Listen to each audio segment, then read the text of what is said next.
स्वागत है आप सभी का आज की इस न्यू वीडियो में। आज की वीडियो में हम लेकर आए हैं वार्षिक परीक्षा कक्षा 8 विषय हिंदी का क्वेश्चन पेपर। मैं आपको इस क्वेश्चन पेपर को आज सॉल्व करवाने वाला हूं। तो आज के लिए यह वीडियो जो है आपके लिए बहुत ही इम्पोर्टेंट होने वाली है, इसलिए इस वीडियो को बिना स्किप किए हुए पूरा देखना है। और आपको एक बात बता दें हम कि अगर आपको वीडियो क्लियर नहीं दिखाई दे रही है तो आप अपने वीडियो की, अपने यूट्यूब की, अपने जो यूट्यूब की सेटिंग है उससे जा कर के आप अपने वीडियो की क्वालिटी को बढ़ा लें ताकि आपको वीडियो अच्छे से दिखाई दे और आप अच्छे से इन सारे क्वेश्चंस का हल प्राप्त कर सकें। तो आज की वीडियो बहुत इंपॉर्टेंट होने वाली है। तो चलिए वीडियो को स्टार्ट करते हैं। काफ़ी बच्चों के कमेंट आने के बाद मैं इस वीडियो को बना रहा हूँ और इस वीडियो को आपको ज़्यादा से ज़्यादा शेयर कर देना है दोस्तों के साथ। और अगर वीडियो को पहली बार देख रहे हैं, यानी कि अगर आप चैनल पर पहली बार आए हैं तो चैनल को सब्सक्राइब करना है, क्योंकि आपको इस क्वेश्चन पेपर से संबंधित चाहे 6 से लेकर के 8 तक 12 तक जितनी भी क्वेश्चन पेपर हैं वो आपको इस चैनल के माध्यम से आपको मिलने वाले हैं। तो चलिए बढ़ते हैं वीडियो की तरफ। सबसे पहले आपको क्वेश्चन पेपर मिलेगा, उस पर आपको समय लिखा होगा 2 घंटे 30 मिनट, यानी कि ये समय है। इस समय के अंतर्गत ही, इस समय के अंदर ही आपको अपना क्वेश्चन पेपर हल करके जमा करना होता है। इसके बाद इसका पूर्णांक है 100 का। आप अगर अच्छे से अच्छा लिखते हैं तो आपको 100 में 100 नंबर मिल सकते हैं। तो आपके लिए देखिए कितनी इंपॉर्टेंट वीडियो है ये। और कक्षा 8 का ये क्वेश्चन पेपर है, आप देख पाएंगे हिंदी का क्वेश्चन पेपर है जिसका नाम है, हिंदी का आपकी पुस्तक का नाम है मंजरी और महान व्यक्तित्व। 2 पुस्तकों से ये क्वेश्चन पेपर बना है। इसके बाद अति लघु उत्तरीय प्रश्न आते हैं। सबसे पहले वही हम आपको दिखाने वाले हैं, वही आपको हम सॉल्व करवाने वाले हैं।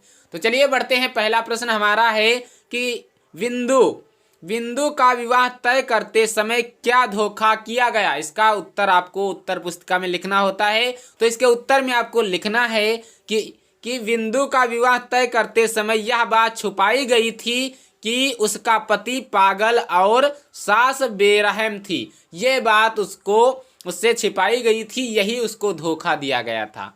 इसके बाद क्वेश्चन नंबर 2 है कि सोना जंगल के प्रवेश से गांव में कैसे आ गई। इसका उत्तर आपको बताना है। तो इसके उत्तर में आपको अपनी उत्तर पुस्तिका में लिखना है कि सोना को जंगल के प्रवेश से शिकारी उठा लाए थे। कौन उठा कर लाए थे? सोना को कौन उठा के लाए थे? शिकारी उठा करके लाए थे। इसके बाद क्वेश्चन नंबर 3 है कि सोना को छोटे बच्चे क्यों अधिक प्रिय थे।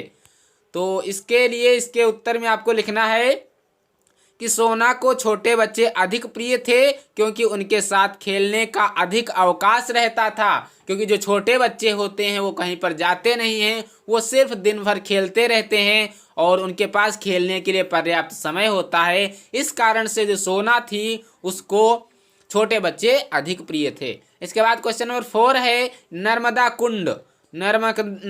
कुंड से आगे की यात्रा को लेखक ने नया अध्याय क्यों कहा। तो इसके उत्तर में आपको लिखना है नर्मदा कुंड से आगे की यात्रा संगम की ओर है जो दक्षिण तट पर स्थित है। ये उत्तर में आपको लिखना है।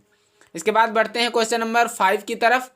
क्वेश्चन नंबर 5 है कि नर्मदा को मेकल सुता क्यों कहा गया है। तो इसके उत्तर में आपको लिखना है कि अमरकंटक को मेकल भी कहा जाता है। इस कारण से नर्मदा नदी को मेकल सुता कहते हैं। ये इसके उत्तर में आपको लिखना है। इसके बाद क्वेश्चन नंबर 6 है, क्वेश्चन नंबर 6 है कि लेखक ने विवाह और उससे संबंधित जिन घटनाओं का वर्णन किया है उसे लिखना है आपको।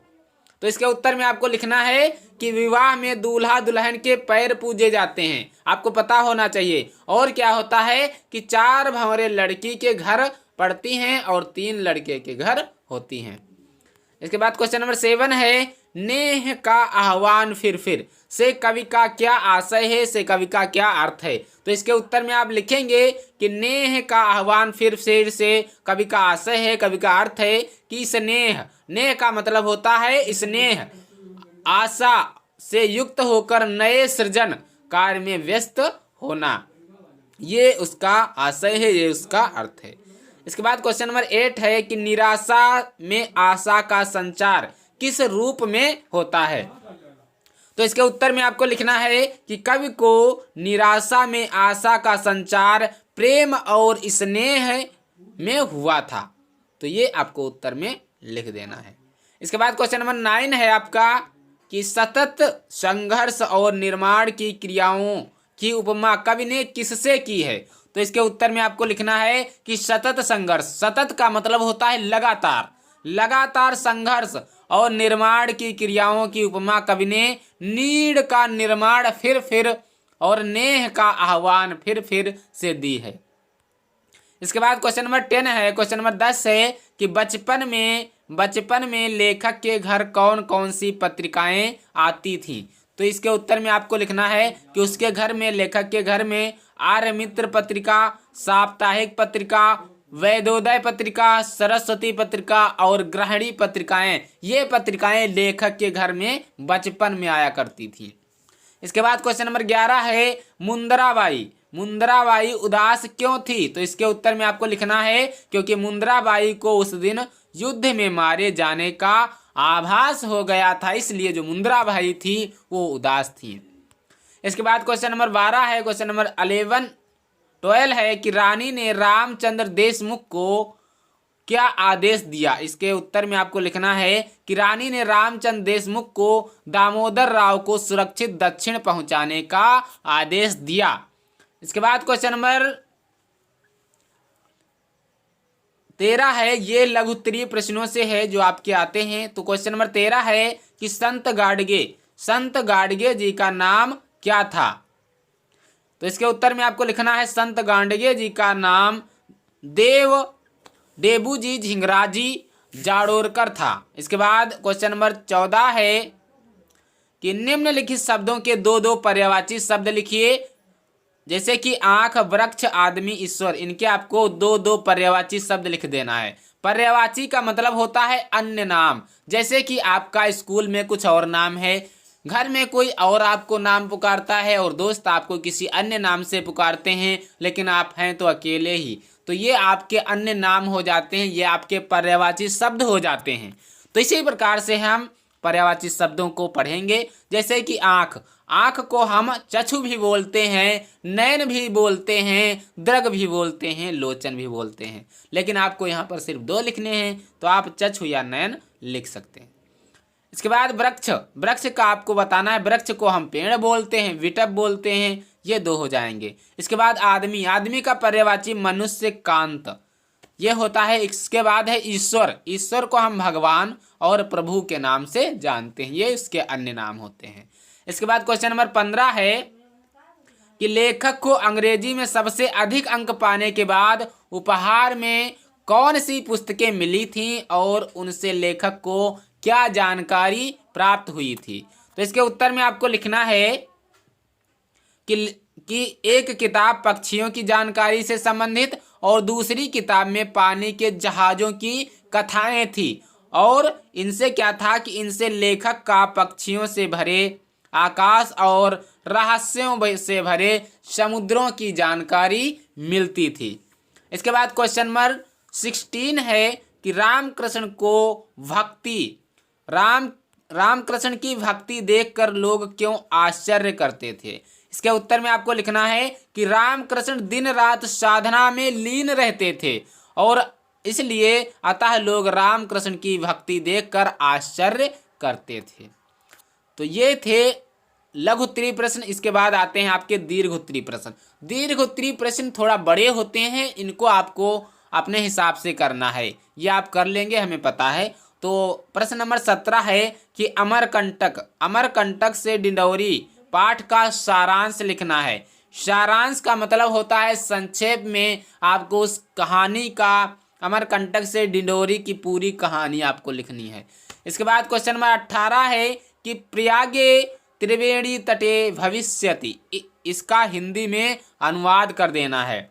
इसके बाद क्वेश्चन नंबर 19 है कि एक स्त्री का पत्र पाठ का सारांश अपने शब्दों में लिखना है आपको, ये आपको अच्छे से लिखना है।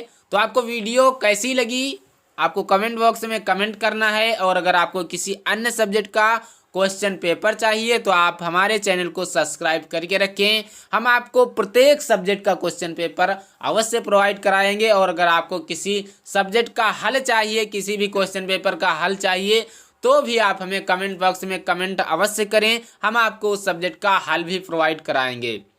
और आपको एक बात बता दें कि आपकी परीक्षाएं बहुत ही नज़दीक हैं, इसलिए आपको तैयारी अच्छे से करते रहना है। और प्रत्येक आपको वीडियो को ध्यानपूर्वक देखना है, उनमें किस प्रकार के क्वेश्चन पूछे जा रहे हैं ये आपको नोट डाउन करते जाना है।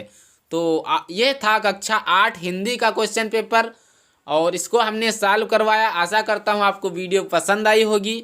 वीडियो पसंद आई है तो वीडियो को लाइक करें, चैनल को सब्सक्राइब करें और अपने दोस्तों के साथ वीडियो को शेयर करें। मिलते हैं अगले वीडियो में, तब तक के लिए जय हिंद, नमस्कार।